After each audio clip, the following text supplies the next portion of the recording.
नमस्कार दोस्तों, ISPC solution के नेक्स्ट लेक्चर में आपका स्वागत है। हम इसमें आगे के प्रश्नों को कंटिन्यू करेंगे। पिछले लेक्चर में हमने 1 से 25 तक सोल्व कर लिया था। आगे अब हम 25 से आगे के प्रश्नों को सोल्व करते हैं। हमारा 26 नंबर प्रश्न कह रहा है कि निम्नलिखित मानचित्र में प्राचीन भारत में पाए जाने वाले 16 महाजनपदों में से 4 दर्शाए गए हैं। क्रमशः ABCD द्वारा अंकित स्थल कौन से हैं। इसमें जैसे चित्र में दिया गया है, यहाँ पे A है, यहाँ पे B है, C है और D है। तो क्या हो जाएगा, ए में मत्स्य है, चेदी, कौशल, अंग। बी ऑप्शन में है सुरसेन, अवंती, वत्स, मगध। सी ऑप्शन है मत्स्य, अवंती, वत्स, अंग। डी ऑप्शन है सुरसेन, चेदी, कौशल और मगध। तो क्या हो जाएगा, ए में यहाँ पे पड़ता है आपका मत्स्य, जो कि राजस्थान में पड़ता है, जिसकी राजधानी है विराटनगर। तो मत्स्य 2 ऑप्शन में आ रहा है। अब अगला देखिए, बी में क्या है, यहाँ पे अवंती है और ये चेदी है, तो अवंती आ जाएगा उज्जैनी।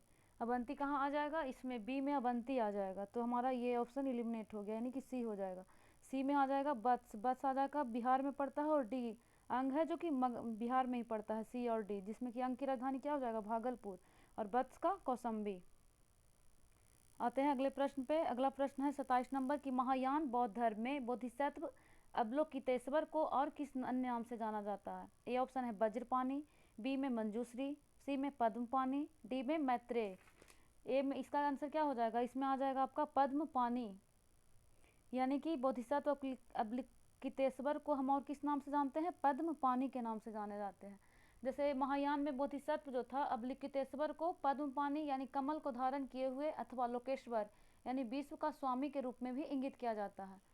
अब अगला प्रश्न हो जाएगा कि गुप्त शासकों द्वारा जारी किए गए चांदी के सिक्के क्या कहलाते थे। पहला ऑप्शन है रूपक, बी में है कसारपन, सी में है दिनार और डी में पन। तो क्या हो जाएगा, चांदी के सिक्कों को कहा जाता था रूपक, और ये दिनार क्या था, दिनार सोने के सिक्का था। और इस चांदी के जो सिक्के रूपक थे वो कितने ग्रेन का होता था, तो 32.36 ग्रेन का होता था। साथ ही किसके द्वारा चलाया गया था, तो सर्वप्रथम चंद्रगुप्त द्वितीय द्वारा, जिसको चंद्रगुप्त विक्रमादित्य भी कहा जाता है। उसी तरह कसारपन क्या होता था, तो कसारपन चांदी व सोने के गुप्त पूर्व सिक्के थे, और पन जो होते थे वो तांबा के सिक्का होते थे। अगला प्रश्न हमारा है, सूचीबद्ध को सूची 2 से सुमेलित कीजिए तथा सूचियों के नीचे दिए हुए कूट का प्रयोग करते हुए सही उत्तर का चयन कीजिए। हमारे तरफ एक तरफ है बराहमिहिर, विशाखदत्त, शूद्रक और बिल्हन। तो बराहमिहिर के द्वारा मूल ग्रंथ कौन सा है, बराहमिहिर का हो जाएगा बृहत संहिता, यानी कि 3 ऑप्शन। उसी तरह विशाखदत्त का क्या हो जाएगा, विशाखदत्त का हो जाएगा देवी चंद्र गुप्तम, यानी कि बी का हो जाएगा 4। शूद्रक किसका है, शूद्रक का कौन सा है, मृच्छ कटिकम, यानी कि सी का 2। और बिल्हन का कौन सा है, विक्रमांक देवचरित, यानी कि 3, 4, 2, 5। ऑप्शन हमारा सही है, यानी बी ऑप्शन हो जाएगा। बराहमिहिर का कौन सा हो जाएगा, ए का 3 बृहत संहिता, विशाखदत्त का 4 देवीचंद्र गुप्तम, शूद्रक किसका है, शूद्रक का कौन सा है, मृच्छ कटिकम, बिल्हन का कौन सा है, विक्रमांक देवचरित। चलते हैं अगले प्रश्नों पे। 30 नंबर कह रहा है कि निम्नलिखित में से कौन सा प्राचीन भारत में व्यापारियों का निगम था। ए ऑप्शन है चतुर्वेदी मंगलम, बी में है परिषद, सी में है अष्टदिग्गज और डी में है मणिग्राम। तो इसका आंसर क्या हो जाएगा, मणिग्राम। मणिग्राम पश्चिमी चालुक्य शासकों के समय दक्षिण भारतीय व्यापारियों की एक प्रभावशाली गिल्ड थी, यानी निगम जिसे कहा जाता था। अगला प्रश्न है कि पुलकेशिन प्रथम बादामी शिलालेख शक वर्ष 465 का दिनांकित है। यदि इसे विक्रम संवत में दिनांकित करना हो तो वर्ष होगा कौन सा, 601, 300, 330, 407। तो 465 है, तो विक्रम शक संवत में क्या हो जाएगा, शक संवत कब चालू हुआ था, 78 ईस्वी पूर्व में किसके द्वारा चालू किया गया था। तो ये शक संवत विक्रम संवत में बदलना है, किसमें, शक वर्ष को। शक किसके द्वारा शुरू किया गया था, शक वर्ष हो जाएगा 465 ईस्वी में दिया हुआ है। तो इसको सबसे पहले तो ये 465 से आपको पहले इसको नॉर्मल ईयर में लाना है। तो इसके लिए क्या करेंगे,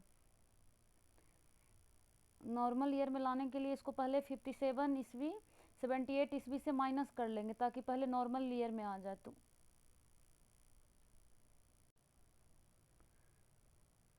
इसमें 78 प्लस 58 ऐड हो जाता है, उसके बाद आ जाता है आपका ऑप्शन 601। अगला प्रश्न है कि यूनानी, कुषाण एवं शकों में से कई ने हिंदू धर्म के स्थान पर बौद्ध धर्म को अपनाया, क्योंकि। ए ऑप्शन है कि बौद्ध धर्म का उस समय प्रभुत्व था, बी है कि उन्होंने युद्ध और हिंसा की नीति का परित्याग कर दिया था, सी में है कि जाति प्रथा से अभिभूत हिंदू धर्म की ओर वे आकर्षित नहीं हुए, डी ऑप्शन है कि बौद्ध धर्म के माध्यम से भारतीय समाज तक पहुंच अधिक आसान था। तो इसका राइट आंसर क्या हो जाएगा? राइट आंसर है कि जाति प्रथा से अभिभूत हिंदू धर्म की ओर वो आकर्षित नहीं हुए। हुआ क्या कि उस समय तक हिंदू धर्म में बहुत सारी कुरीतियाँ आ गई थी, जाति प्रथा के नाम पे एक दूसरे के साथ भेदभाव किया जाता। इस कारण है कि बौद्ध धर्म, हिंदू धर्म के लोग के जगह पे वो लोग बौद्ध धर्म को अपनाया। 33 नंबर कह रहा है कि अशोक का जो प्रमुख अभिलेख जिसमें कि संगम राज के विषय में हमें बताते हैं उसमें सम्मिलित है, कौन कौन सा है? तो ए में है कि पहला और 10वां शिलालेख, बी में है पहला और 11वां शिलालेख, सी में है दूसरा और 13वां शिलालेख, डी में है दूसरा और 14वां शिलालेख। इसका राइट आंसर क्या हो जाएगा? इसका आंसर है कि दूसरा और 13वां शिलालेख जो था उसमें चर्चा किया गया है संगम राज, जैसे चोल, चेर, पांड,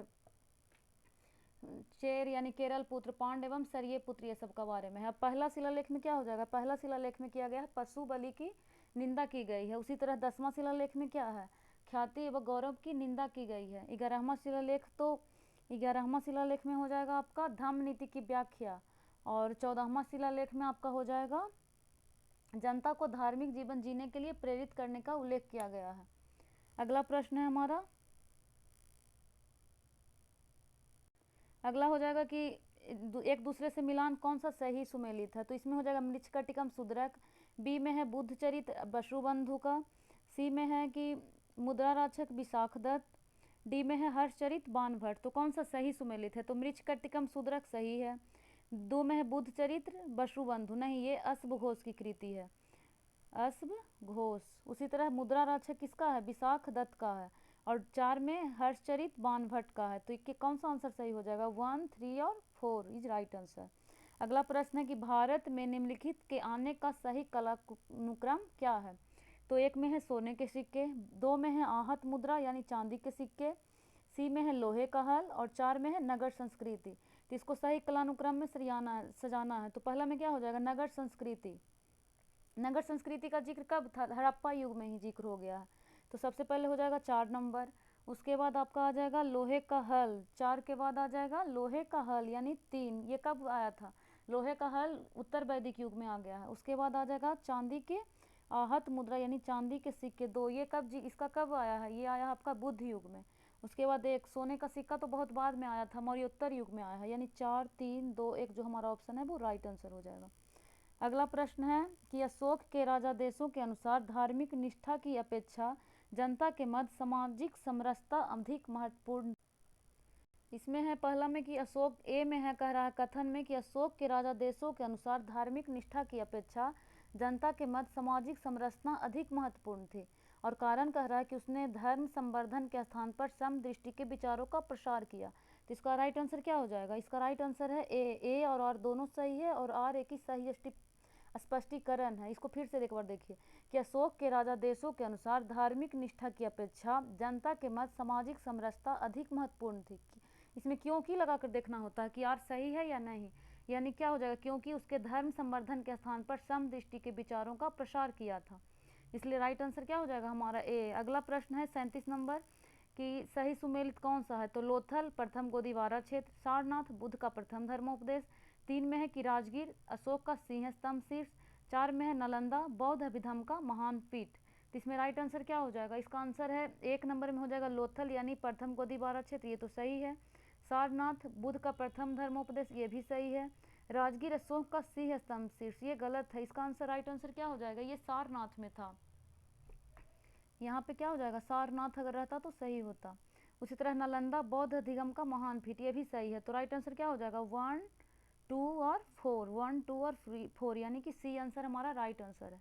अगला प्रश्न है कि निम्नलिखित प्राचीन भारतीय शिलालेखों में से कौन से एक में खाद्यान्न को देश में संकट काल में उपयोग हेतु सुरक्षित रखने के बारे में प्राचीनतम शाही आदेश है? तो ए में है सोहगौरा ताम्रपत्र, बी में है अशोक का रूपनीदेयी स्तंभ लेख, सी में है प्रयाग प्रशस्ति, डी में है चंद्र का महरौली स्तंभ शिलालेख।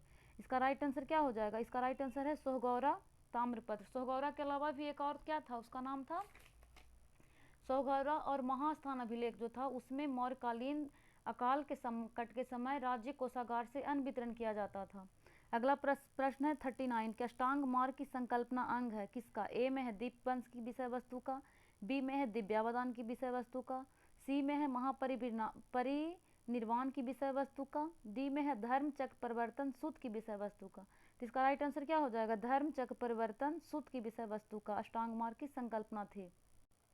अब है कि अष्टांग मार्ग है क्या, तो अष्टांग मार्ग जो है वो बुद्ध का दिया हुआ था, जिसमें कहा गया था कि बुद्ध ने संसारिक दुखों से मुक्ति के लिए अष्टांगिक मार्ग दिया था, जो कि मध्यम मार्गी था, जिस पर चलकर निर्वाण संभव बताया था। ये किसका अंग है, धर्म चक्र परिवर्तन सूत्र की विषय वस्तु का। हमारा अगला प्रश्न है, हमारा अगला प्रश्न में क्या था कि दिया गया मानचित्र संबंधित है, ये जो चित्र दिया गया है वो किससे संबंधित है। ए में है कि कनिष्क से उसकी मृत्यु के समय, बी में है समुद्रगुप्त से उसके दक्षिण भारत अभियान के उपरांत, सी में है अशोक से उसके शासनकाल के अंतिम समय में, और डी में है हर्ष के राज्यारोहण के अवसर पर थानेश्वर के साम्राज्य से। तो सोचिए इसका आंसर क्या होगा, इसका आंसर सी है कि अशोक के उसके शासनकाल के अंतिम समय के अनुसार, यानी कि इसका विस्तार कहाँ से कहाँ तक था अंतिम समय तक, तो पश्चिम में आपका हो जाएगा अफगानिस्तान तक, यहाँ वाला पूरा एरिया। उसके बाद हो जाएगा बांग्लादेश, बांग्लादेश इधर आ जाएगा, पूर्व में असम तक था, और बांग्लादेश दक्षिण में केरल तथा आंध्र प्रदेश तक ही था, यानी कि श्रीलंका इसके एरिया में नहीं आता था। तो हो जाएगा अशोक के उसके शासनकाल के अंतिम समय तक। 41 में कह रहा है कि ईसा की तीसरी शताब्दी में जबकि हुन आक्रमण से रोमन साम्राज्य समाप्त हो गया, भारतीय व्यापारी अधिकाधिक निर्भर हो गए। ए में है अफ्रीकी व्यापार पर, बी में है पश्चिमी यूरोपीय व्यापार पर, सी में है दक्षिण पूर्व एशियाई व्यापार पर, डी में है मध्य पूर्वी व्यापार पर। तो इसका राइट आंसर क्या हो जाएगा, ये हम लोग निर्भर हो गए थे अधिकाधिक दक्षिण पूर्व एशियाई व्यापार पर। अगला प्रश्न है कि निम्नलिखित व्यक्ति भारत में किसी न किसी समय आए थे, तो उनका एक कालानुक्रम में सजाना है। तो क्या हो जाएगा, पहला फाहियान है, दूसरा में इत्सिंग है, तीसरा में मेगास्थनीज है, चौथा में हुएनसांग है। तो फाहियान कब आए थे, तो फाहियान किसके काल में आया था, तो चंद्रगुप्त द्वितीय यानी कि विक्रमादित्य के काल में। उसी तरह इत्सिंग कब आया है, तो इत्सिंग 7वीं सदी में यानी हर्ष के बाद आया था। मेगास्थनीज कब आया है, मौर्य के काल में, चंद्रगुप्त मौर्य के समय। और 4 में हो जाएगा हुएनसांग, हुएनसांग हर्षवर्धन के काल में आया था। तो सबसे पहले क्या हो जाएगा, मेघास्थनीज यानी कि 3 नंबर सबसे पहले आ जाएगा, क्योंकि ये चंद्रगुप्त मौर्य के काल में ही आ गया था। उसके बाद आपका आ जाएगा फाहियान, यानी कि फाहियान आ गया चंद्रगुप्त विक्रमादित्य के काल में आया था। उसके बाद फोर्थ नंबर हो जाएगा हुएनसांग, हुएनसांग हर्षवर्धन के काल में आया था। और थर्ड नंबर आ जाएगा, 2 नंबर उसके बाद आ जाएगा इत्सिंग, इत्सिंग बहुत बाद हर्ष के भी बाद आता है, 7वीं शताब्दी ईसा पूर्व में। तो हमारा राइट आंसर क्या हो जाएगा, 3, 1, 4 और 2। इसमें एक चीज़ और आप ध्यान रख सकते हैं कि ये इसमें अधिकतर जो है वो चीनी यात्री है, तो उसका ट्रिक क्या है चीनी यात्रियों का याद करने का, उसका ट्रिक है फांसी हुई। तो पहले सबसे पहले फाहियान हो जाएगा, उसके बाद सी से संयुगन हो जाएगा, हुआ से हुएनसांग हो जाएगा, और ई से इत्सिंग हो जाएगा। फांसी हुई, फाहियान, संयुगन, हुएनसांग और इत्सिंग। हमारा अब अगला प्रश्न है कि निम्नलिखित में से कौन सा एक ईसा पूर्व 6ठी शताब्दी में निम्नलिखित में से कौन सा एक ईसा पूर्व 6ठी शताब्दी में प्रारंभ में भारत का सर्वाधिक शक्तिशाली नगर राज्य था। ए में हो गया गंधार, बी में कंबोज, सी में काशी, डी में मगध।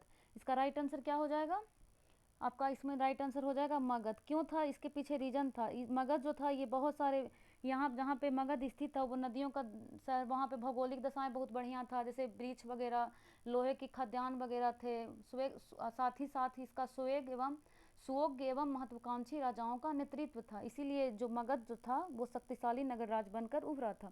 अगला प्रश्न है कि ईसा पूर्व 2री शताब्दी के प्रारंभ में उत्तरी अफगानिस्तान में स्थापित भारतीय यूनानी राज कौन था। ए में आ गया आपका बैक्ट्रिया, बी में सिथिया, सी में है जेडरेसिया और डी में है आर्या। तो इसका राइट आंसर क्या हो जाएगा, बैक्ट्रिया जो था ईसा पूर्व 2री शताब्दी के प्रारंभ में उत्तरी अफगानिस्तान में स्थापित भारत यूनानी राज था। अगला प्रश्न है कि आर्य शब्द इंगित करता है, ए ऑप्शन है निर्जाति समूह को, बी है यायावरी जन को, सी में है भाषा समूह को, डी में है श्रेष्ठ वंश को। इसका राइट आंसर क्या हो जाएगा, जो आर्य शब्द इंगित करता है ये भाषा समूह को इंगित करता है। इसका एक्सप्लेनेशन देखा जाए तो क्या था कि आर्य जो थे ये कहीं ना कहीं भाषा के रूप में संस्कृत को यूज करते थे और भारोपीय भाषा परिवार का हिस्सा हुआ करते थे, क्योंकि 1500 BC के आसपास जब आर्यों ने भारत में प्रवेश किया तो वे एक ही भाषा का प्रयोग करते थे, इसीलिए लोग इसको भाषा समूह के रूप में जाने लगे। अगला है कि 46 नंबर की गुप्त काल में उत्तर भारतीय व्यापार निम्नलिखित में से किस एक पतन से संचालित होता था। ए में है ताम्रलिप्ति, बी में भड़ौच है, सी में कल्याण और डी में कैम्बे। तो इसका राइट आंसर क्या हो जाएगा, इसका राइट आंसर हो जाएगा ताम्रलिप्ति। उत्तर भारतीय व्यापार किस पतन से संचालित होता है? ताम्रलिप्ति से होता है। अगला प्रश्न है कि पांडिनेन किल्लनक्कू समूह जो था कि यहम एवं पूरम कविताएं संगम रचनाओं का अनवर्तन है।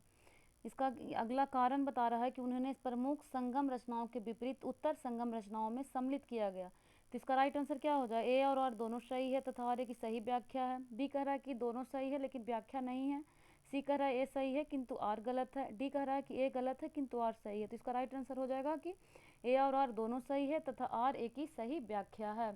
यानी कि जो पांडिनेन किल्लनक्कुल समूह था कि यहम और पूरम कविताएं संगम रचनाओं का अनवर्तन था, साथ ही उन्होंने प्रमुख संगम रचनाओं के विपरीत उत्तर संगम रचनाओं में सम्मिलित किया गया था। ये इसका आंसर हो जाएगा आपका ए। नेक्स्ट प्रश्न है कि जैन धर्म के अहिंसा पर बल ने कृषकों को जैन धर्म अपनाने से रोका। इसका कारण बता रहा है कि कृषि में कीटों एवं पीड़कों की हत्या होना शामिल है। तो इसका राइट आंसर क्या हो जाएगा? इसका आंसर ए हो जाएगा कि ए तो सही है कि जैन धर्म के अहिंसा पर बल ने कृषकों को जैन धर्म अपनाने से रोका, साथ ही व्याख्या भी सही है क्योंकि कृषि में कीटों एवं पीड़कों की हत्या होना शामिल है। जनरली जब खेत वगैरह जोता जाता है तो उसमें देखा जाता है कि कीड़े मकोड़े मर जाते हैं। यही रीज़न था कि जैन धर्म के जो लोग थे वो कृषि वगैरह में कम शामिल होते थे। अगला प्रश्न है कि प्राचीन भारत में सामंती व्यवस्था का अभ्युदय सैनिक अभियानों में देखा जा सकता है। कारण कह रहा है कि गुप्त काल में सामंती व्यवस्था का पर्याप्त विस्तार हुआ। तो इसका राइट आंसर क्या हो जाएगा? दोनों सही है और उसकी व्याख्या भी है क्योंकि प्राचीन भारत में सामंती व्यवस्था का अभ्युदय सैनिक अभियानों में देखा जाता था क्योंकि गुप्त काल में सामंती व्यवस्था का पर्याप्त विस्तार हुआ था। अगला प्रश्न है 50 नंबर। अशोक ने कलिंग को मौर्य साम्राज्य में जोड़ लिया और आर कह रहा है कि कलिंग दक्षिण भारत में आने वाले स्थलीय एवं समुद्री मार्गों को नियंत्रित करता था। तो इसका क्या आंसर हो जाएगा? इसका भी आंसर ए है कि ए और आर दोनों सही है तथा आर ए की सही व्याख्या है। अशोक ने कलिंग को मौर्य साम्राज्य में जोड़ लिया था। कब जोड़ा था? 261 ईस्वी पूर्व में जोड़ा था। और ये कलिंग जो था ये सामरिक दृष्टि से भी बहुत महत्वपूर्ण था। यही कारण है कि कलिंग दक्षिण भारत में आने वाले स्थलीय एवं समुद्री मार्गों को नियंत्रित करता था। तो ये ए और आर दोनों सही है तथा आर ए की सही व्याख्या करता है। ओके, ठीक है, मिलते हैं अगले वीडियो में। Thank you.